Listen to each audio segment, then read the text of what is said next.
Welcome everybody back to Birds of a Feather, CoEd edition. This is your girl AJ, the Suburban Princess here. And you see Mr. Eddie B. What's up? Hey, what's up, AJ? It's Haven't talked been to you in a been a while. minute, yeah. It's been a minute. I have been both lazy, antisocial, and tired. And I thought I had a COVID scare on Thursday, but I was wrong because I went to the Phillies game and I didn't wear my mask a lot, so I panicked. And I think the uh, psychosomatic stuff will do that to you when you start thinking, everything hurts and you're tired and I have a headache. I'm like, oh my God, I got the vid. yeah, I mean, I get that. But all negative, so I'm good. Anyway, that's what I told you. It's like you're probably fine. yeah, you just never know though, because I mean, some people don't get strong symptoms, but I felt more tired than usual. Like even though I was walking a lot more to and from work, to the game and back home, well, back to the office, then back home to the train. I did more walking than normal, but still, I didn't know what the heck else was wrong with me. Because after a while, my chest started to feel a little heavy, like you're starting to get a head cold or a chest cold, that kind of thing. Yeah. But anyway, how have things been with you, Eddie? They've been going well. I mean, work's going well. Just trying to get some things done around here. How's the bar going? It's pretty good. Finally got you in here today. Highly recommend the food. I told Eddie, I said, wait, I just saw you they advertised too on Instagram that y'all had that drink you were talking about. Which one? You said the butterfly pea, right? Yeah, butterfly pea margarita, yeah. Yeah, I had to think of what you meant, pea like in urine. I was thinking. No. But it looked it's cute. from a butterfly pea flower. So. Yeah, pea flour. Okay. Yeah, that's where we get the tea from. So yeah, that's why I was confused because I said, why would you put butterfly? And I didn't know butterflies peed. So. And if they did, I don't think I'd want to drink it. Right, that's what I was saying. I'm like, is that good? Anyway. All right, so bottom line, plug the bar one more time. Yeah, so it's with Sutton's down at 1705 North 53rd Street and North 5th Street, right off of 5th and Cecil B Moore. And to come down, open every day except Monday. So yeah, Monday you shouldn't be going to the bar anyway. Take your butt home. Anyway. All right, so basically I brought you here. We went together just to catch up. There's been a lot of stuff popping. Like I said, I was at the Phillies game, and I watched a game that almost pissed me off because they didn't decide to score until the 9th inning because of good old Stubbs. That was the 9th inning 3-run home run, which I feel like I was a part of because I was a participant in the heckling of Tanner, whoever the pitcher was on who did they play? Marlins. The Marlins, and, yeah, we were saying that Tanner was a failure. He'll never go anywhere. And then the next thing you know, both Bohm and JT are on base. So I feel like we contributed to the buildup to Stubbs.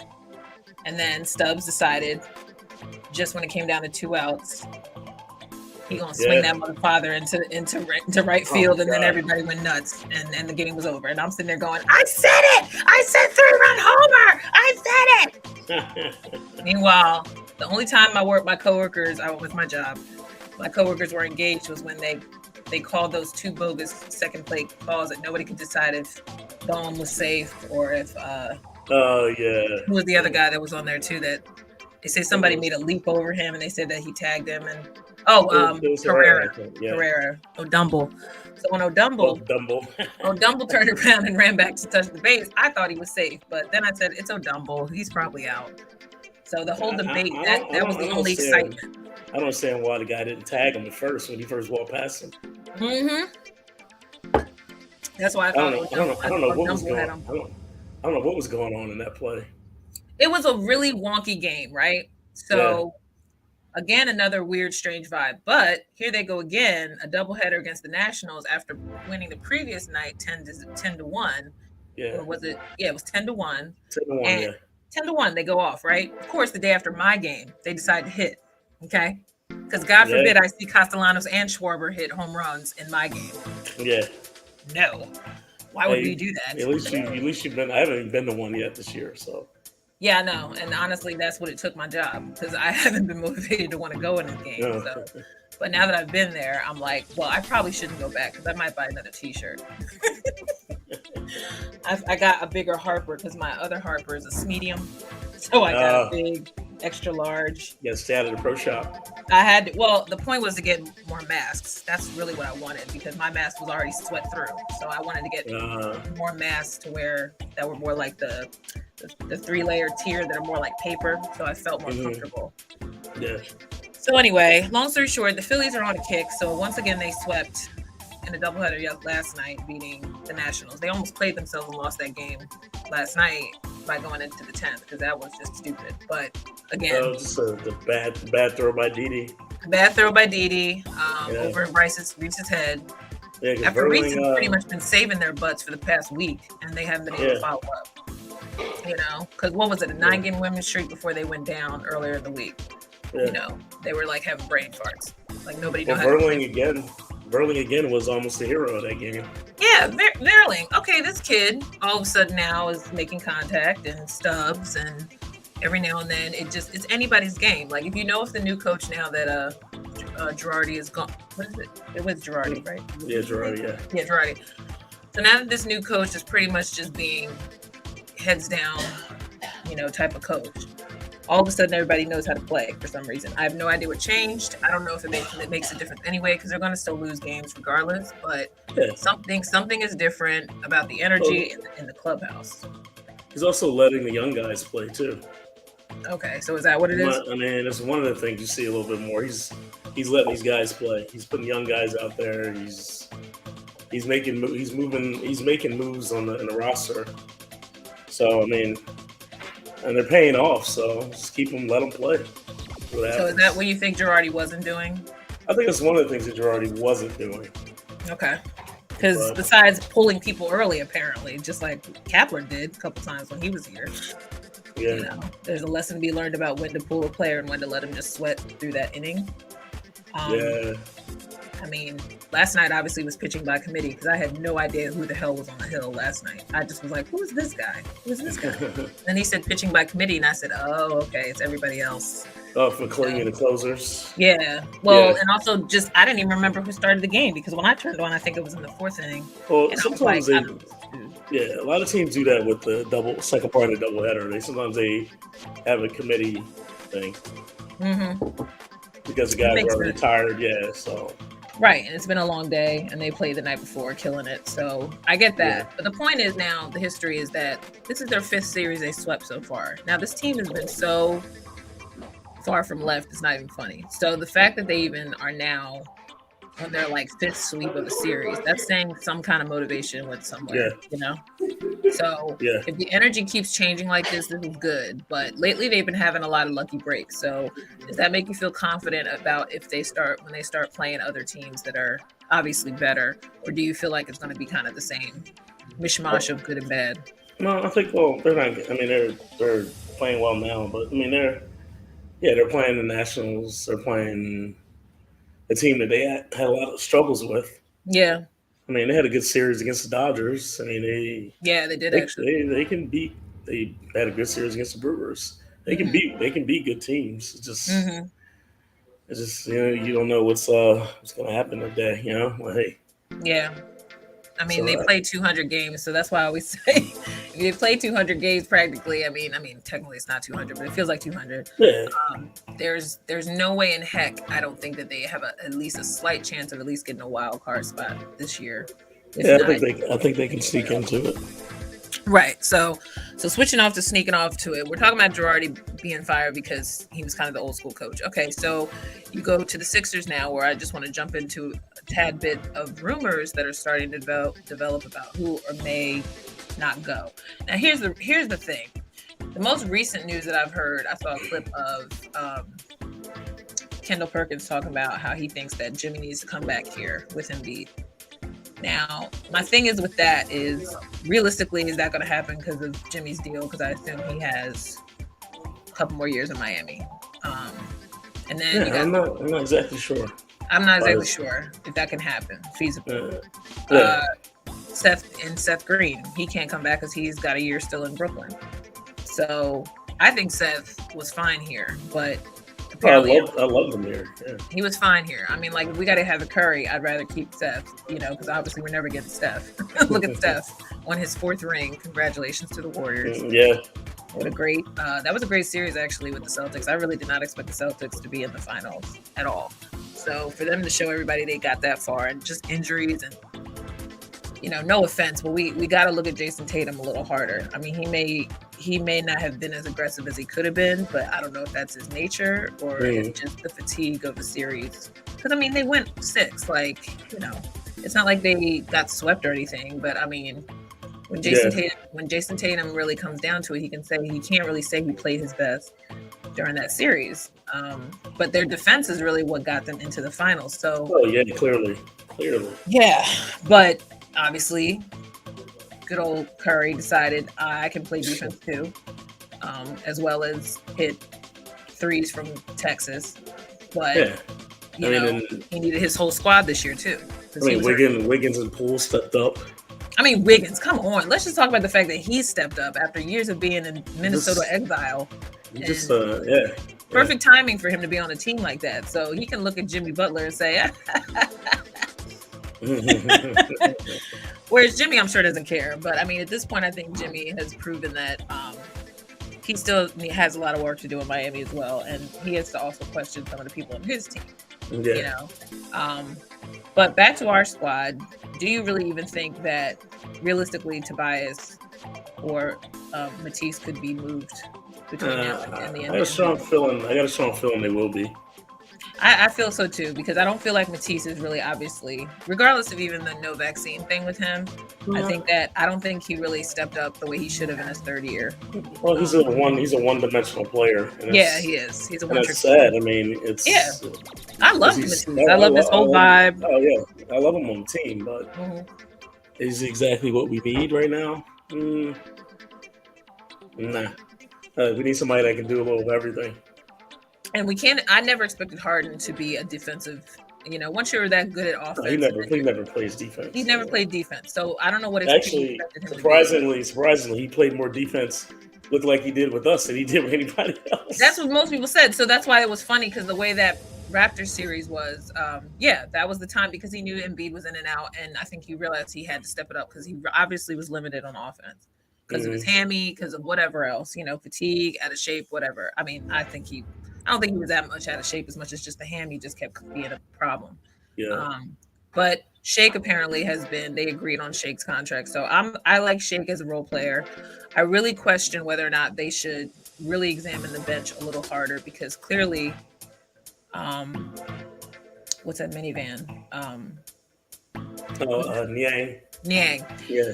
Niang obviously wasn't really helpful, which I kind of knew was going to happen. I mean, but he was also the guy that all you needed him to do was come in and just hit a few threes in a row, and that was it. Yeah. But defense really, he got exposed with him, obviously, because let's look at him. He has a dad body. It's not like he looks like he's in shape. He's not athletic. But we obviously need more defenders. So the issue is, then we also got to look back at, the reality of what this team really has, But I think we should I hope we keep him, though. I like him off the bench. I don't think nobody else would want him, so I have a feeling we would keep him. Because he can score. He just didn't. He can get in shape. if he really he just had some games where he didn't shoot well. Yeah, and he sure as hell didn't defend, because they made him look stupid under the basket a lot. And I think he also just didn't know what the hell where he belonged a lot in the last round. So I question Embiid's mental state a little bit after this year, because as much as I know he wants it, I really don't think he can really worry about MVP at this point, because there's already back-to-back seasons where he should have got it and he didn't get it. So at this point, I feel like he's not going to get it. So he needs to get off of that. That rule, that the way they handle the MVP thing is so biased and so. It is. It's a popularity thing, and I don't think they really like the fact that he was complaining about it. And I think and also it's all media guys voting for MVP. Right. So clearly, there's not a lot of people that favor him. It should be the player. I think the players should be involved in some of the voting. Why not? Like, why can't it go half and half? I agree. I agree, because your teammates would vote for you, obviously. Yeah. Well, it didn't have to be your team. It didn't have to be your teammates. It can I agree. I'm just saying, they should have a say. They get some retired players to be on the committee. The guys who know basketball. That's true. Not a bunch of guys. It's not a personal vendetta. Guys who know how to write a story. Right. Well, you know what? And I do think sports writers sometimes just feel like Embiid is, and I don't want to call, he's not soft. I just think he's too emotional maybe for the guys to consider him. And also, obviously, the injuries, his history has played a factor in them not thinking he could last long as an MVP. But to me, back-to-back seasons, considering all the drama that developed earlier this past season, I think that Embiid was at his most top-tier playing self this season alone. Yeah. And last year, I don't even think he was trying, and I think he just all of a sudden got into a flow that everybody hadn't seen in a while. And I think he thought, whether I'm an MVP or not, we got to get ourselves together. Like, I'm trying to move on from the second round. But I still go back and say the year that they were with Jimmy, it was an extra oomph that they needed, and it just came down to a crazy play, and that was it. Like, they would have been in the Eastern Conference Finals if Jimmy was still here, because I felt like Jimmy gave them a little bit more attitude than they had before. Oh yeah. So it is a shame, but we can't harp on that either because, again, it's a contract issue, and it's not like Jimmy can just decide. And why would you want to go from Miami back up here? like location-wise, like I keep my ass in Miami. Like, I'd rather Embiid come here. You know what I mean? Like, now if Embiid obviously left, that would obviously just, there's no point even talking about this team right now because there would definitely be nothing to watch. Yeah, it would done at that point. Yeah, we're done. We're going back to another rebuilding, and nobody feels like sitting through that again. So, if you were Embiid, though, before I switch subjects, if you were Embiid, do you regret not vouching for Jimmy when he was here hard enough for him to stay? Because I feel like this goes back to even switching to the Eagles saying McNabb fought for Westbrook, but he didn't fight for T.O. So, do you feel like Embiid should have been the one to be like, okay, Jimmy really was the reason why I felt any kind of motivation in this team. So why are we not fighting for him? You know? I mean, but how much would that actually matter, though? Well, I think because in the end, Ben clearly Brown didn't want him around anyway. True, but then when Brown got fired or whatever, and Embiid probably knew it was going to happen, that he could have did something in the off season. I mean, if you're the franchise player, I feel like if I clearly I'm sure he said something. I don't know how much he did. Yeah, I just because we don't know what happened in the office. We don't know. I'm just saying hypothetically, how much does he now? Because now, obviously, we saw him talk a lot more about Jimmy in the playoffs than he ever did.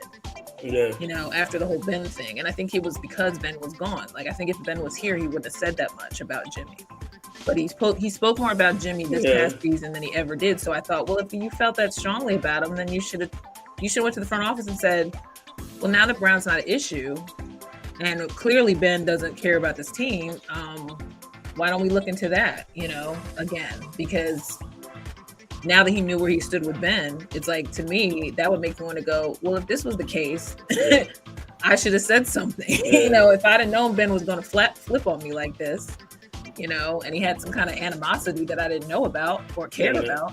Yeah, you know what I'm saying? Like, coulda, shoulda, woulda stuff, you know? That's the whole hindsight thing, you know? It is. That's why I say, like, now I'm just saying, because he was talking so much about him, I'm like, okay, so why are you talking as much about Jimmy before if it wasn't it?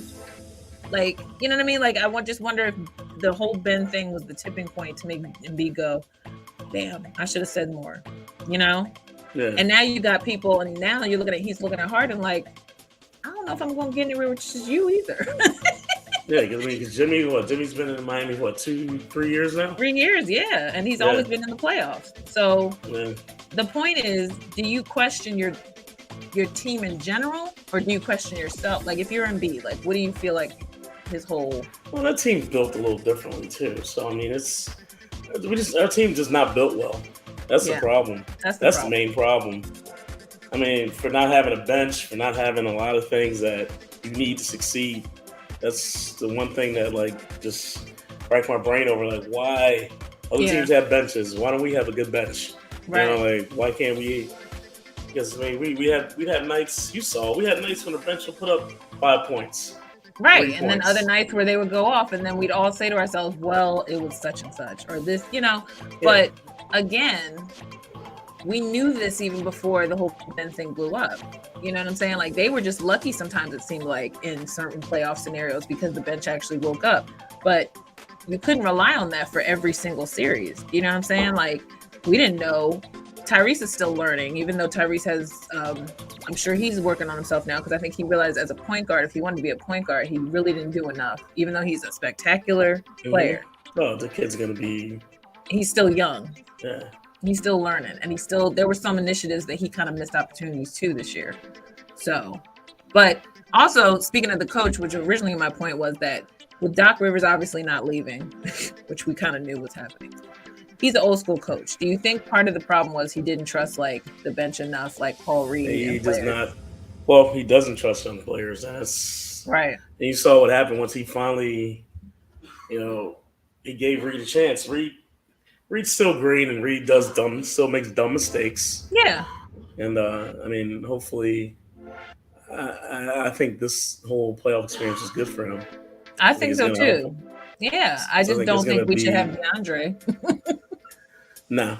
I don't think he'll be here. I don't think it worked out. They only signed him for 1 year anyway, right? Yeah, right. That was an experience. Yeah, so they'll find another. Keep bring up Bassey, let those get the young guys more chances, or go out and get another guy. I mean, how long is the contract on? Who's the guy we picked up? We sent to the Nets. Who was good as a backup center? Drummond. Yeah, Drummond's. Yeah. I don't know what their deal is, but if we can get him back, I know that'd be nice. Because he liked it here, He did. Yeah. They both did, but they knew as soon as they knew that they were going to be the targets, they were like, ah, crap. But they also know it's a business too. So, right. I mean, yeah, in a perfect world, I would like Andre and Seth to come right back and just pick up where they left off, because I feel like that was purely one of the reasons too. I mean, even though, Andre did get messy at some times, but I don't think he was as much of a risk as DeAndre was. Yeah. You know what I mean?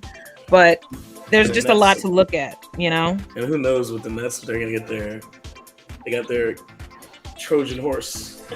Look, first of all, then they had a nerve Ben to show. Simmons. They showed Ben and Seth cheering on, who was it, the Liberty or one of the New York WNBA teams recently. And I said to myself, oh, look at Ben hanging out with his fiance. And then someone on Twitter was like, free rent in your head. And I'm just like, look. All I'm saying is, homie's just gonna be chilling like nothing happened, because he got his little back, back up. And I knew he wasn't gonna play a game for them this year. Yeah, I knew that too. That's why I said y'all should feel real dumb in the front office. But they're like, oh, he's gonna play. Like, no, he's not. Stop. Yeah, they tried to tease it every freaking week, and it was like, please stop. Like once he got a chance to walk around the basket, walk around the court in Philly with his head popped, he's all chest pumped out, like he was obviously not gonna play. But he was like, I know we about to go further than y'all. If I was him, I'd be ashamed of myself. Like, well, yeah, I'd be embarrassed. The simple fact is that, this is my whole career at this point in general. If I was him, I'd be ashamed of myself. I'm supposed to be this player, superstar, but I can't even man up and do what I'm supposed to do. He could have did the same thing. He could have did the same thing here. My whole thing is you could have just got whatever little back thing you had to get done earlier, because clearly it wasn't that major, because he clearly popped up out of recovery pretty quickly. So that's why I say you couldn't have just got that tweaked last year in Philly before you decided to leave.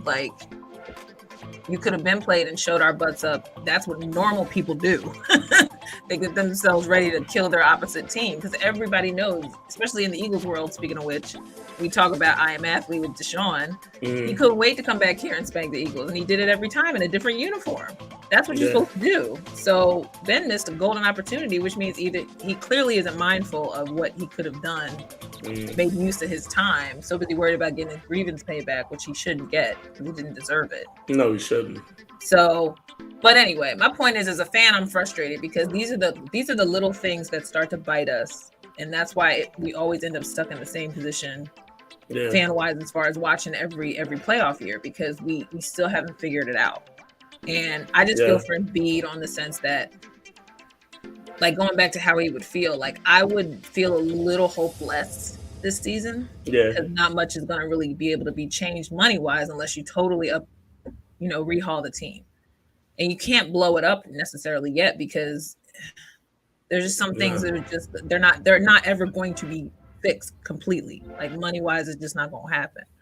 So that's why I thought all the rumors kind of floated that if Embiid did tease going to Miami, I'd be like, I understand. Because I'd be looking at the front office like, y'all ain't ever going to get it right. So why should I stay? You know what I mean? Like, y'all just going to sit here and wear me out and have me killing myself, losing both eyeballs.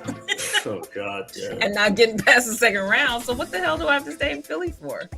You know, but again, does that always help too? Because we wanted Dame Lillard to come here. You see, Dame is clearly loyal for Portland for whatever freaking reason. Oh, he ain't never gonna see anything. He ain't never gonna see the postseason either. No, he's not. That's why I said it's a special love you have for a particular location if you still putting through yourself through all this hell. Because I would be annoyed. I'd be like, I can't deal with these losers anymore. Like, y'all gotta help me. Like. That's why I say I wonder if Embiid finally started speaking up about Jimmy because he realized, like, maybe I wasn't vocal enough, you know? And I think he also realized where he misstepped with Ben, too. It's like communication is a big part of making a team work. And clearly there was a lack of communication within last year and this year. Embiid was very, very immature early on. Well, he said that. I agree. But in the last 2 seasons, he wasn't. That's why I said somewhere his brain should have connected and said, maybe I'm part of the problem too, because I'm not speaking up, you know. And I get it. He became more of a leader this past year. He sure enough did, but that's why it also annoyed me at the end of this season because I said all you had to do was just get in Ben's face and be like, "Yo, I'm not trying to be embarrassed this year again." Like, so you need to step it the fuck up, right? Step it the fuck up, or get off my team, you know. But maybe that's what popped off before everything started this season. I just don't know. Because, I mean, it just didn't make sense otherwise. Anyway, the point is, how do you feel about the season? I mean, I know nothing's really shook out yet. The draft is coming up, I know, NBA, I think next week. Honestly, I have really no thoughts about it at this moment. Yeah. To be honest with you. I'm more focused on the Birds and all right, let's look real quick. Now, so. All right, so they just got a safety. So what were your initial thoughts when you heard a little bit? I know you've been busy, but what were your thoughts when you heard that they got a safety period? Well, I was happy because I mean he's a solid pickup. I mean I didn't check all the stats out, but I mean he's a starter. He started most of their games. He's a 7-year vet. Hold on, let me get his name because anyone who's watching, you can always peep Fourth and John's replay of their discussion about this because I think good information. I think it was an area that we needed to pick somebody up in. So I mean. Oh, and also, what did you think about the Eagles switching up their word mark? I don't like it that much. I was neutral. I was like, whatever. I'm like, it's okay. Well, I mean, change the logo. They better change the bird. You're right. Okay, I'm saying the wrong word. Yeah, I kept saying logo. You're right. That's the word mark. Word mark, yeah. The bird should stay the same, but yeah, now it kind of looks like, you know how Fanatics rebranded themselves, like, or those people that sell stuff that they know they can't take the label, the word mark, so they use a different. That's what it looks like. It looks like somebody like from another company said, "Hey, let's try something new. Let's just tweak the Eagle sign a little." Is it just it doesn't seem like strong or powerful or what? Yeah, it looks a little like a lot of teams. I get a lot of teams have gone to the more simpler looking word marks. Yeah. They've been going the whole simpler looking word marks compared to like what they used to do. Yeah. Yeah, but you know what? I understand that, but at the same time, I'm like, it could be a little stronger. I think part of me doesn't really care too because I'm thinking, look, all that matters is that they're going Kelly Green next season, and that's all I care about. Because the Kelly Green might actually make it look a little better. Because the Kelly Green is not going to be their full-time jersey though. No, I know, but I mean, it's just the fact that it finally is happening, even if it's just for like the Thursday games or whatever. A couple games a year, right? Because somebody decided, okay, so they were somebody on 18. As long as they keep the black too, they got to keep the black too. Wait, hold on, where am I? Hello, damn it, wrong thing I hit. Yeah, they got to keep the black. I just think you're right because I realized that the letters aren't surrounded by black, and that's really what makes it work. I didn't care about it really, honestly. I was kind of just like, all right, whatever. I'm like, can we get some other news now? I'm like, everybody was reacting to it. As long as they play good football, I kind of get two shits about the letters. Yeah. So they're saying, like, if you have that with Jalen's, you know, and then my whole thing is Jalen, I think, will look good in the Kelly Green. That's all I care about. I just want to see some improvement as far as chemistry. I could care less about the word mark. Yeah, I want to see good play. I want to see good play out of these guys. I don't care about that. So. We want to see good play. And we also definitely want to see that by the end of the season that they have earned a playoff roster and not be booted out the first round so quickly like they were with the Buccaneers. Because who the heck expected a 9-8 season at that point? Like no we one. did. Yeah. No one. Like we thought it was gonna be another 6-10. I thought it was gonna be no. Yeah. They were people were barely giving them 5 games to win. Yeah. Well, the first game was such a mind, a mind F that because they started off and looked flawless. Like you're like, whoa, everything's working. Yeah. But now when they play the Falcons, they'll be playing against what's his name? The guy that we thought we were gonna get all those years. Tua. Chip Kelly. No. No, not Tua. Not Tua. Oh my God. God. That's how long it's been since we even talked about it. I know, right? We're blanking. Okay. That's all right. He's another guy from Hawaii, though, isn't he? No, Senior moment. Yes. It'll come to me. Whatever. Anyway, but now Matt, what's his name, is in Matt is in Indy, which is interesting. And then Carson is now commander. Carson should really be like, F me, this team is already starting off wrong. Because the Commanders have had nothing but, their practical owner needs to be fired. You need not. Were they talking about selling the team too? No, it was the Broncos they're selling. It was the owner. Yeah. The Broncos are the one that are getting all these people bidding in, and Melody Hobson, who's married to the guy that created Star Wars. She might be get a lot of money being a part owner because apparently Magic Johnson, all of them were trying to bid in there too, and their number wasn't big enough. I kind of hope she gets it. She'd be the first. Me too. She'd be the first black woman to own a team. Hell yeah. I'm all for it. In any aspect, that'd be cool. Yeah. I'm sorry. Everything black in the NFL. Lord knows we need it. If they're gonna be catering, lift every voice and sing, you better let more black people get some money up in the NFL. Damn it. Yeah, stop doing the little things that to try to take some of your guilt away. You know? Exactly. Thank you. You don't want no CRT, then don't be playing yourself. And do the right thing for a change. Right. Now, also to open, just so everybody knows, public practice August 7th. It's a night game. I still have a problem playing $10. I know it's just $10, but I'm like, F it. The public practice. I like going just because it was for the autism thing. That was cool.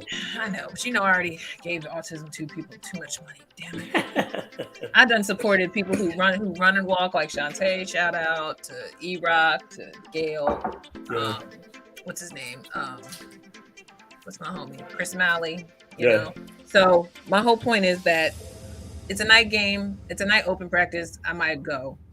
So if I go, we're going to go together this time so I can stop being antisocial. Plus, I do want to see who does go because I do secretly want to see everybody on Twitter I haven't seen in a while. So I most likely will go if the tickets aren't already sold out, but I'm still kind of bitter about that. Anyway.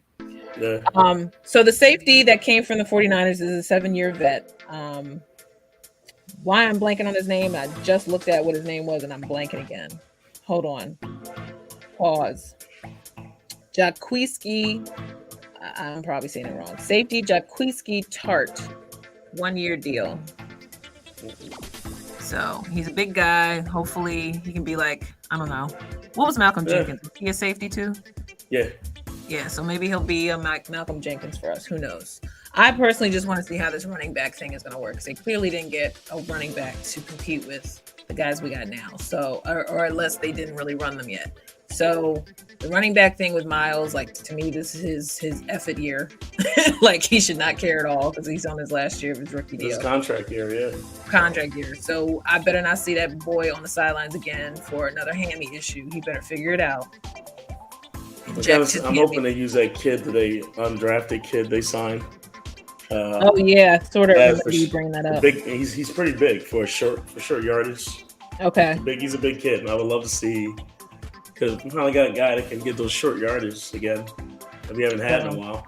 I think we're all excited really to see Nakobe Dean play. I think we're really excited to see our big boy play, Jason. At this point, I'm more excited about the defense this year. So Hopefully, we'll get back to the defense wins championships mentality. Because if that's the case, I'm bringing it on. Bring it on. Yeah, let's go. Because this is Fletcher's last year if he doesn't get himself together. So we down to it. You know. I mean, Fletcher's going into what, his 11th year? I feel like it's. I want to say it's his 9th. I don't think it's 11. You in double digits yet? No. I don't think he's in double digits. That's why I was shocked. In my head, I was like, wait, what? I was like, they're ready to move him, and he's not even 10-year vet yet? Yeah, I mean, those guys, they get a lot. They get so much. Those guys up front get so much wear and tear. Well, yeah. I mean, come on. I know it's not an easy job, but I know for me, I was still one of those people that didn't understand where everybody was coming at Fletcher's neck anyway. I mean, I understand he might have whiffed sometimes. Yeah, we drafted him in 2012, so. Okay. So he is a double number. Yeah, this will be his 10th year with us. So. Okay, so yeah, you were right. Close to 11. Okay. But the point is, Fletcher knows at this point, like you said, if he's on his last year, just like Brandon Graham is, then y'all, all the more reason to remind people why, you want to retire an Eagle at the most. Because I understand the position is not good, but at least Brandon gets some help, on his side, and these big boys will hopefully come in and fill the blank. I think they're going to cause some trouble up front. They might, and I like it because all the more I miss the good old days of watching the hype reels before each game. Watching all the hits. Like, I want them to really hit this year. Like, I wanted to be like, yo, I am not trying to F with this team this year. Did you see they're watching the video, they're talking about Brian Dawkins, and it was who was it? It was Takeo Spikes. Oh, Takeo Spikes. Yeah, when he talked about that. He's like, this guy comes to me. He was like, I'm gonna take his soul. He was like, what? Soul. Yeah. He's like, you gonna do what? He's like, I'm gonna make him not want to play no more. Every time they show that, because they showed that on that when they were talking about the top 100, I think they always show that clip of when they discussed. Oh my God! When he hit that, did you see? He was on his hands and knees for a minute. He didn't get up right away. He was like, "Oh man!" He's like, "I'm gonna make him figure out, try to decide if he really wants to keep playing this game." I'm like, "Damn." We're gonna see where your heart is after this. And the thing is, every time somebody replays an old clip, all the bloggers are really antsy about, talking about football again. And every time people pull out that Sheldon Brown clip of taking out Reggie Bush. Oh my God! In New Orleans, he lit Reggie Bush up. I mean, I think everybody thought at that point we were going to the Super Bowl, even though they ended up losing. But still, that was probably the most exciting play of a playoff game, especially because at that time, Donovan was injured and it was Jeff Garcia. But it was the fact that immediate impact kept that game interesting up until when they started losing. But yeah, so I'm ready to get back to, let's get excited about this team. I feel like we know a lot more, and I'm not, me, I don't want to give Howie Roseman too much, but I have to give him props. Like, he's been on his game this offseason as much as I can't stand him still. But I think he's made it an effort to show people why he's been in this job as long as he's had for so long. And I still love this. Somebody else brought up. I heard somebody else bring up the fact that Laurie has been quiet again, which is good.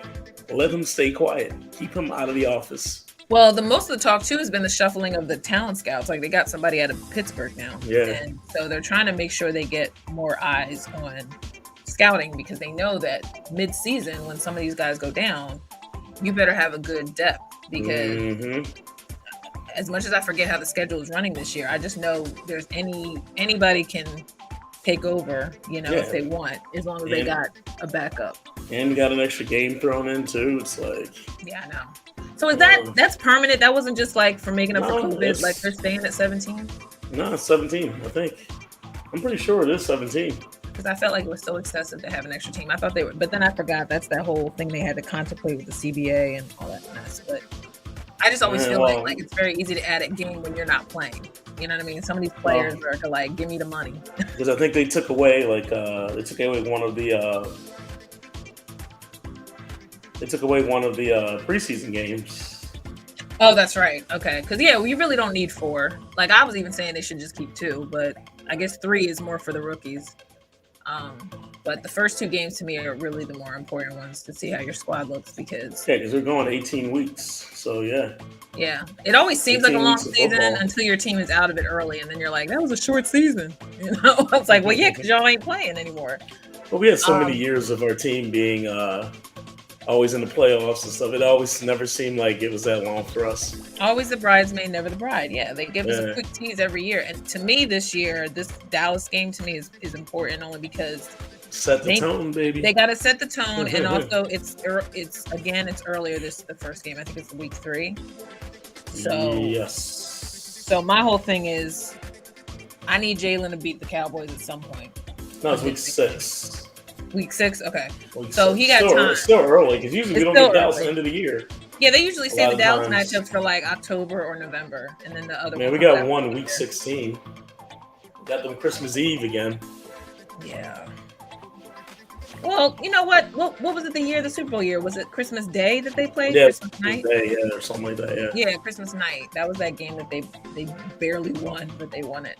But yeah, no, I mean, if you want to get hype, I'd say go back and look at some old clips from Super Bowl year. I don't think we even needed that game, so they were like... We didn't, but that's why it was like funny because, you know, Garrett Blunt, you know, he's showing himself cheering with the cheerleaders like, one more, like, come on, let's hurry up and do this.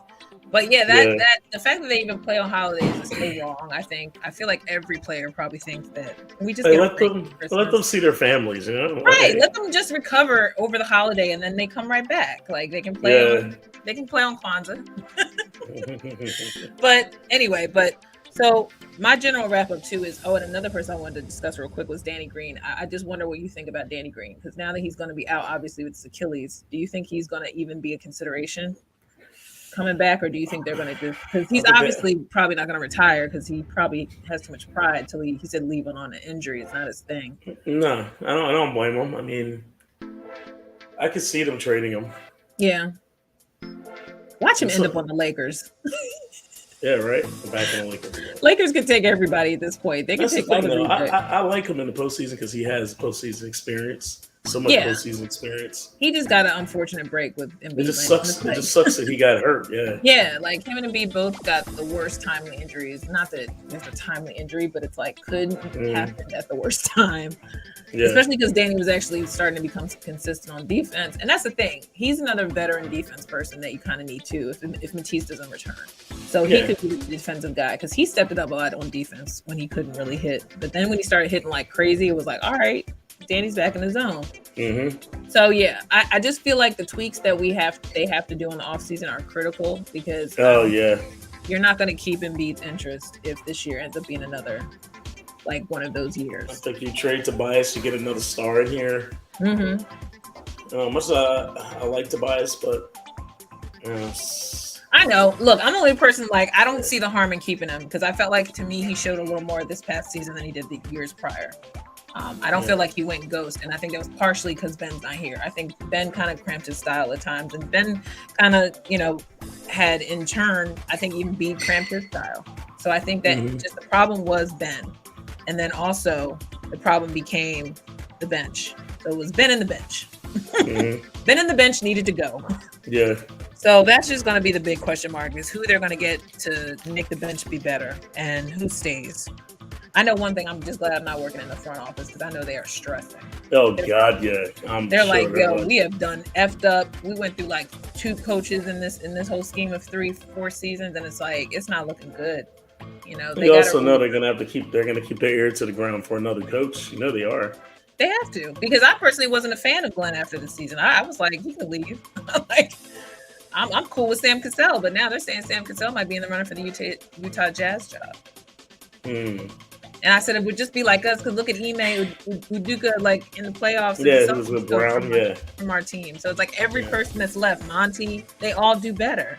So clearly, the head of the coaching staff is what we lack here. Yeah, I mean, I wouldn't mind them giving Cassell a shot. I would be fine with Sam Cassell, honestly, because he looked half the time he looked more hungry than Glenn did.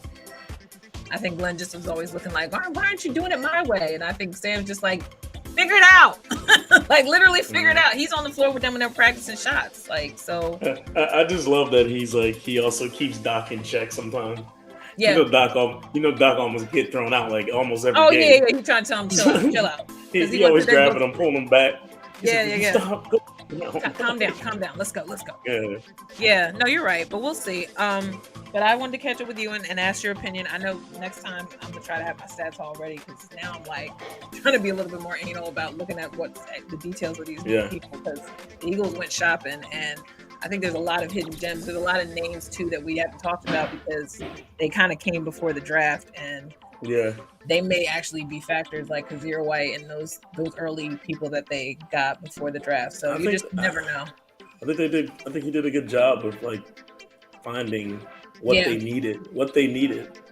Because we all thought in the draft that they didn't address the needs, but they did in free agency, which is what made the Super Bowl year work. Like they just grabbed guys because there were still some guys in there that still got some legs. They just their contracts were an issue. And I also think I think they got some stills with the undrafted rookies too. I mean, yeah, and that's why I say there's still some names of people we don't even realize that that might help them. And that's why I'm saying is depth is my bottom line. Like it may not have been a spectacular splash during the draft, but I have to trust now at this point. They probably realize that sometimes the free agent thing is the best way to go.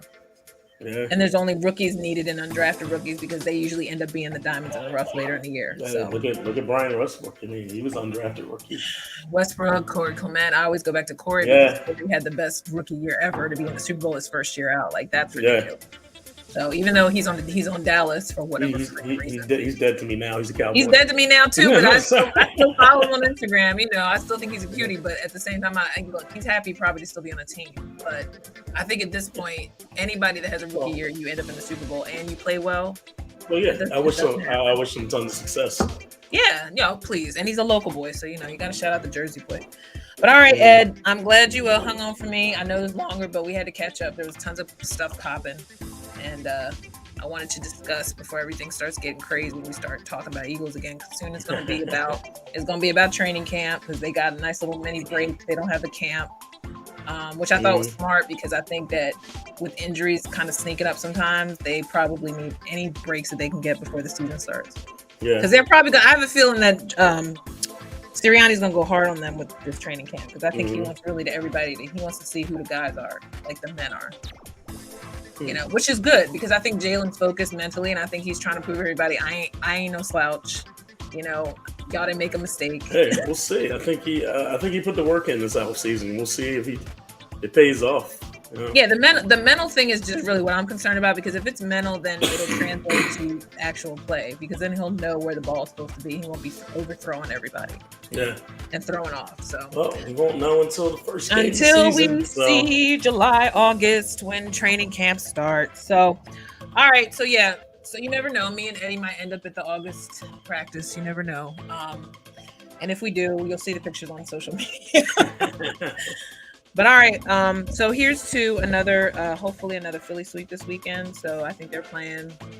I don't even know who they're playing. They're playing. They got today. How many games did they play? I think it was 4 or 5 against the Nationals. I know they said there was a 4-game series, and I thought it was the Nationals. So maybe they play the Nationals again today. Yeah, they do. They do. Okay, because that was only 3. So yeah, you're right. So they play the Nationals, and I hope they get that day off before they start another series because that's just ridiculous.